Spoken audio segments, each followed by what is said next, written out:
Bonjour tout le monde, on commence à être de plus en plus nombreux, donc j'espère que vous allez toutes et tous très bien. Aujourd'hui, ça sera pas une creepypasta, on va parler de la grossophobie, même si je trouve que le terme phobie n'est pas approprié. En effet, nous sommes en été, il fait chaud, voire trop chaud, et je pense que c'est le moment où les personnes en surpoids vont se faire le plus insulter. Une histoire arrivera très prochainement, et sinon d'autres sont disponibles dans la playlist Creepypasta FR inédite. C'est parti pour le thème du jour. Il faut vraiment le dire, la grossophobie tue les gens. Au quotidien, on entend des insultes, les basiques, déshumanisantes, et les grosses vaches, baleines. Je pense que les gros, en fait, dégoûtent les gens. Mais pour les gens, c'est ce que vous disiez, c'est pas une maladie pour les gens. Pour les gens, c'est quelqu'un qui s'empiffre. En fait, on passe à côté de beaucoup de choses. Les médecins passent à côté de beaucoup de choses quand on est ronde, notamment les gynécologues déjà sur les questions de contraception, ils se demandent à quoi ça va nous servir. Et en fait, je connais quelqu'un qui était allé chez le médecin parce qu'elle avait des grosses douleurs au ventre. Il lui a dit que c'était une indigestion, c'était une grossesse extra-utérine. À aucun moment Il y a eu le bénéfice du doute. à aucun moment, on lui demande si elle a des rapports sexuels, si elle peut si elle peut être enceinte ou pas. Non, parce que pour les médecins, la plupart des médecins maintenant, on est ronde, donc on est stérile. Déjà, c'est quoi la grossophobie ? Alors, c'est l'ensemble des attitudes et des comportements hostiles qui stigmatisent et discriminent les personnes grosses, en surpoids ou obèses. Elle a pour origine des préjugés, des stéréotypes négatifs selon lesquels le fait d'être gros est une question de volonté personnelle et que les personnes grosses seraient ainsi les seules responsables de leur surpoids en négligeant les autres facteurs à l'origine du surpoids. Voilà, ça c'est la définition Wikipédia, il n'y a pas plus simple. C'est pour ça que, tout comme l'homophobie ou la transphobie, je comprends pas le fait d'inclure phobie dedans, puisque la définition du mot phobie est une peur morbide de quelque chose, et non une envie de rabaisser quelqu'un parce que son orientation sexuelle ou son apparence physique ne nous convient pas. Si quelqu'un a la réponse, je veux bien la prendre. Enfin bref. En fait, à l'origine, c'est un peu une incompréhension de la part des gens qui se moquent. Parce que pour certaines personnes, les gens obèses sont paresseux et stupides. Ils pensent que si quelqu'un est gros, c'est uniquement sa faute et que s'il le voulait, il pourrait très bien perdre du poids. Et certains médecins n'aident pas non plus. Du coup, on va essayer de faire la vidéo en plusieurs parties. La partie où il faut pas oublier non plus que l'obésité est une maladie. Certaines personnes prônent le fait d'être gros comme quelque chose sans risque pour la santé, comme les concours de Miss Ronde. Même si ça aide à se sentir bien dans sa peau, mais ça peut aussi omettre les soucis de santé liés au poids. Une autre, on va expliquer les raisons pourquoi quelqu'un devient en surpoids, est-ce qu'il y a toujours une raison, pourquoi c'est important de comprendre la raison, le rôle de médecin, est-ce qu'ils aident ou pas. Pourquoi certains médecins comprennent le problème et aident au mieux quand d'autres cherchent pas à comprendre et remettent toute la faute sur le poids du patient sans chercher plus loin. Et enfin la partie tolérance où non tout n'est pas permis et non c'est pas normal de faire des réflexions à quelqu'un que l'on ne connaît même pas, uniquement parce qu'on est différent. Comment les gens obèses sont vus dans la société, quel regard portons-nous sur eux, pourquoi sont-ils refusés pour certains emplois alors que le poids n'a rien à voir avec le travail en question. Je sais qu'on sera pas forcément hyper d'accord sur tout et c'est tant mieux, au moins on pourra débattre. Dites-moi ce que vous en pensez, argumentez, un débat peut faire changer d'avis du moment qu'il y a des arguments. C'est parti. Donc première partie, l'obésité est une maladie. Dans la tête de beaucoup de gens, l'obésité n'est pas une maladie mais un choix de vie. On sait que si l'on mange l'équivalent de ce qu'on dépense, on va stagner niveau poids. Si on mange plus que ce que l'on dépense, on va prendre du poids, et si l'on mange moins que ce que l'on dépense, on va en perdre. Et donc pourquoi quelqu'un de gros n'arrête pas bêtement de manger pour perdre du poids ? Eh bien parce que dans ce cas-là, c'est pas tout à fait exact. Le fait de moins manger et de bouger plus ne fonctionne pas. Ce n'est donc pas un message à leur faire passer. Je vous mets une vidéo en description qui est intéressante et importante pour l'explication. Si vous avez le temps, allez regarder cette vidéo. Pour faire clair, c'est notre cerveau qui va décider l'indice de masse graisseuse que l'on aura besoin. Et dans la vidéo, ils prennent l'exemple d'une fille qui s'appellerait Amanda. On va faire pareil. Donc Amanda, elle veut perdre du poids, elle y arrive mais ses hormones changent et son cerveau comprend pas, car il veut compenser ce manque de masse graisseuse. Du coup, elle aura faim plus souvent et va perdre moins de calories. Son cerveau va pas comprendre qu'elle aura besoin de perdre du poids et va juste tout faire pour établir ce manque de masse graisseuse. Si elle fait d'autres régimes encore et encore et encore, au bout d'un moment, ça va comme faire sauter les plombs. Et le cerveau qui cherchait à réguler ce manque va dysfonctionner en quelque sorte. C'est pour ça que certaines personnes n'ont plus la sensation de satiété, ont envie de manger tout le temps, à n'importe quelle heure, et vont finir par faire des crises d'hyperphagie. Et c'est pour cela que leur dire mange moins, bouge plus n'est pas une solution, car ces personnes n'ont pas le contrôle absolu sur la chose. Ce n'est pas qu'une question de volonté. Chaque personne est différente et parfois le mental peut être plus fort. Si vous regardez des témoignages, les gens disent souvent qu'ils font des crises d'hyperphagie pendant une montée de stress ou de trop forte émotion. vois pas pourquoi on devrait les blâmer eux parce qu'ils compensent par la nourriture alors qu'on ne blâme pas forcément des fumeurs ou autres. Il y a toujours une explication, et même si c'est pas hormonal, ça peut être mental. Un choc émotionnel, on réagit tous différemment. Alors oui, il faut un petit peu de volonté, mais ça fait pas tout. Il faut de l'aide aussi, on peut pas avoir la volonté tout seul. Enfin voilà, c'était pour vous rappeler que ça, c'est pas contrôlé comme tout le monde aime le croire. En préparant cette vidéo, je me suis aussi interrogée sur les concours Miss Ronde ou Miss Curvy, et très honnêtement, je suis partagée. Dans Ça commence aujourd'hui, une des invitées raconte qu'elle allait se marier et que son futur mari, lui il s'est tiré à 2 mois du mariage, mais passons. Elle était avec la vendeuse de boutique de robes et cette dame-là lui a parlé de concours Miss Ronde. Elle l'a même convaincue d'en faire un, finalement elle l'a fait avec la robe de mariée qu'elle aurait dû porter d'ailleurs, et a même gagné. Elle explique que ça a été comme une thérapie pour elle et que ça lui a donné beaucoup confiance en elle. Et pour ce côté-là, je suis complètement pour. Une femme ronde a le droit de s'assumer et d'être féminine et de défiler. Mais en même temps, certaines personnes qui participent à ces concours, plus dans le Miss Curvy, se permettent de contredire les médecins en disant que non, l'obésité n'est pas une maladie, que non, il n'y a pas de comorbidité liée au surpoids.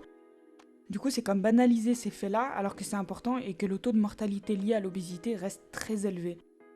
Du coup, sans le vouloir, j'ai fait la première et deuxième partie en même temps, mais on va quand même reparler un peu. Pourquoi prenons-nous du poids ? Si on parle uniquement du comportement alimentaire pour commencer, le fait de consommer comme la pub, trop gras ou trop sucré n'aide pas. Le grignotage, les prises entre les repas vont avoir tendance à faire grossir. Les grignotages liés à un coup de stress ou d'émotion, encore plus. Les régimes sévères, car le fait de frustrer son corps n'est pas bon. Quand il aura à nouveau mangé, il va juste stocker le plus possible. La perte du rythme alimentaire, comme faire sauter le petit-déj par exemple. Moi, on m'a toujours dit le petit déjeuner est un repas de roi, le déjeuner un repas de prince, et le repas du soir est un repas de pauvre. Je sais plus trop d'où ça sort, mais c'est l'idée. Le fait de supprimer un des 2 repas principaux va faire que l'on va se rattraper sur celui du soir et donc consommer plus et stocker plus. Il y a aussi le fait de ne pas faire d'activité physique, alors attention, on n'oublie pas la maladie pour autant. Mais encore une fois, chaque personne est différente. Et je ne parle pas forcément de sport, je parle plus du fait qu'on fait de moins en moins de choses et qu'on reste de plus en plus devant la télé. Et qu'en restant devant la télé, on a tendance à de plus en plus manger. Et même vous, je suis sûre que ça vous est arrivé de remarquer que les escalators ils sont complètement bloqués et que les gens attendent derrière une file d'attente, alors qu'en réalité, il y a les escaliers normaux qui fonctionnent très bien, mais que personne ne prend ou presque personne. C'est ce côté-là en fait qu'on développe de plus en plus et qui fait qu'il y a de plus en plus d'obèses. Et puis tout nous est pré-mâché, on peut tout se faire livrer aujourd'hui, les courses, les livres, tout ce qu'on veut. On n'a plus trop besoin de marcher, pourtant même juste 10 minutes par jour ferait un bien fou à notre corps. Et même moi, il m'est arrivé avant d'avoir la chaîne de manger et de me demander si je mangeais parce que j'avais faim ou parce que je m'ennuyais. L'hérédité joue également un rôle. Si vous avez un parent obèse, vous aurez plus de chances de l'être aussi. Et si vous en avez 2, c'est encore plus de chances. Ainsi, si on donne à manger à différentes personnes 1000 calories de plus par jour pendant 3 mois, certains vont grossir de 2 kg et d'autres de 12. En revanche, dans cette même situation, de vrais jumeaux prendront le même poids, ce qui confirme le rôle de la génétique dans la prise de poids. C'est pour ça que certaines personnes vont avoir du mal à perdre du poids et ils ne seront jamais minces. Les facteurs psychologiques ou sociaux. Comme je l'ai déjà dit, un choc émotionnel peut être dur à gérer et l'environnement social peut ne pas aider du tout. Les traitements aussi médicamenteux, les hormones, la dépression, il y a beaucoup de raisons, et donc aucune de traiter une personne en surpoids de feignant ou autre. Faut bien se dire qu'on ne connaît pas la vie des gens. Jamais jusqu'au bout, et même certains de vos collègues. Si je me prends en exemple moi, je vous en ai dit plus à vous en quelques mois qu'à mes collègues de travail en 2 ans. Et même si vous savez certaines parties de ma vie, il y a toute une autre que vous ne connaissez pas. On peut pas se permettre de juger les gens, et encore moins quand on connaît rien de lui. Il faut bien comprendre que si vous, cette réplique, cette vanne vous fait rire, la personne en face, elle, risque d'être très blessée. Par exemple, une des témoins de Encore ça commence aujourd'hui, mais c'est l'émission que j'ai le plus regardée, racontait qu'elle était à la boulangerie, qu'elle a demandé 2 croissants et que la cliente derrière a répondu « insuffira pour moi ». C'est vraiment le genre de choses que je comprends absolument pas. Je me demande si après elle est rentrée chez elle et elle a raconté ça fièrement à son mari tout en rigolant, sans se demander si elle avait blessé quelqu'un ou pas. Après, je tiens à mettre un point. Je suis absolument fan de l'humour noir, qui pour moi est une façon de dénoncer les choses. Dans cet humour, tout est permis entre grosses guillemets, il faut juste que ça soit pas gratuit, bête ou méchant. Vu que j'ai déjà beaucoup parlé et j'espère ne pas vous avoir perdu en route, et en tout cas merci si vous êtes encore là, on va parler des médecins et de leur tolérance. Encore une fois, je vais pas faire une généralité et dire que tous les médecins sont comme ça, mais malheureusement, il y en a. Certains soignants peuvent se montrer très violents dans leurs propos, et sur un site j'ai trouvé 2 exemples assez parlants. Par exemple, un radiologue qui a dit à une patiente « Vous avez les 2 genoux abîmés par l'arthrose, mais comme de toute façon on fait pas de prothèse pour les mammouths, on peut rien faire pour vous. » Ou encore ce cancérologue qui, ayant du mal à doser la chimiothérapie orale d'une patiente atteinte d'un cancer du sein, lui a dit C'est de votre faute si vous n'étiez pas obèse, vous auriez pas ce bypass et vous n'auriez sans doute pas eu ce cancer. Du coup, ces remarques venant d'un professionnel de la santé sont encore plus violentes que si c'était un inconnu. Car comment demander à être soigné si c'est pour s'en prendre plein la gueule en arrivant? Sauf que ces réflexions, en plus de blesser les gens, empêchent souvent un vrai diagnostic. Car tous les symptômes que la personne va décrire, le médecin va rejeter la faute sur le surpoids sans même chercher à comprendre. Et pour que vous compreniez ça, je vais vous mettre un petit extrait audio qui explique bien mes propos. Un type en surpoids, il y a l'image, tout de suite les gens voient tout de suite que vous avez un problème et il y a une injustice terrible par rapport au poids. C'est-à-dire que vous avez une discrimination. Je me souviens avoir entendu dans une chambre à côté lors d'une visite dans un hôpital, un médecin, un chirurgien expliquer qu'il avait opéré un type je sais pas quoi, d'une tumeur. Et il dit, le type était énorme, c'était, enfin bon, avec un mépris. Et ce qui le gênait, c'est que la Sécu ne lui remboursait l'acte qu'au prix d'un maigre. Les soignants, qu'ils soient infirmiers ou médecins ou spécialistes ou pas, sont des gens comme vous et moi, et donc ils sont grossophobes aussi. Il y a beaucoup de gens qui ne vont plus chez le médecin parce qu'ils ont été trop traumatisés par leurs expériences et qui arrivent avec des choses déjà très déclarées une fois qu'ils sont obligés de se prendre en charge. Trouver un tensiomètre, un fauteuil roulant à sa taille, un lit médicalisé qui supporte son poids, aujourd'hui c'est un parcours du combattant, alors qu'on est presque 20% de la population. Au lieu de chercher la cause réelle qui n'était en rien mon obésité était plus la conséquence de mon mal-être que la raison de mon mal-être, qui pour lui tout venait de mon obésité. Pour lui, la seule chose à faire, c'était la chirurgie. J'en avais jamais entendu parler, donc c'était il y a 3 ans. C'était mais faites-vous opérer, faut aller voir un spécialiste, il faut faire ci, il faut faire ça. Et des exemples comme ça, il y en a énormément. Les douleurs aux genoux ou au dos seront tout de suite oubliées car c'est la faute du poids. Certains médecins sont même hyper mal renseignés eux-mêmes et ne connaissent pas le vrai fonctionnement de l'obésité. Certains disent à leurs patients « Faut bouger plus, monsieur, et ça ira mieux ».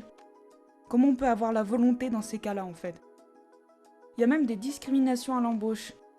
Ils avaient fait une étude, je sais plus où, ils avaient mis des hommes, des femmes, des maghrébins, des noirs, et la personne qui a le moins de chances d'être embauchée avec CV équivalent est une personne en surpoids.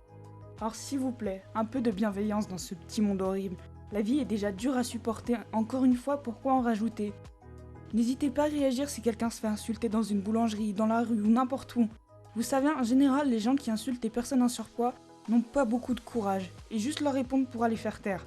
On n'est pas seul, on doit soutenir entre nous, entre galériens comme j'aime nous appeler, entre anorexiques, boulimiques, personnes en surpoids, handicapés, les harcelés, ceux qui se carifient. On en a assez bavé. Nous, les fracturés. Alors ça fait très cucu, je vous l'accorde, mais j'ai un côté très naïf et très enfantin, donc prenons soin de nous les uns les autres, s'il vous plaît. Voilà, c'est la fin de cette longue vidéo, j'espère que vous aurez appris des trucs et que ça vous aura plu. J'espère que certaines personnes se sentiront compris et plus seules après ceci. Je vous mets des vidéos en description, franchement si ça vous intéresse, allez les voir, elles sont vraiment super. Ainsi que quelques sites. En attendant, je vous dis à très vite, mais surtout, prenez soin de vous.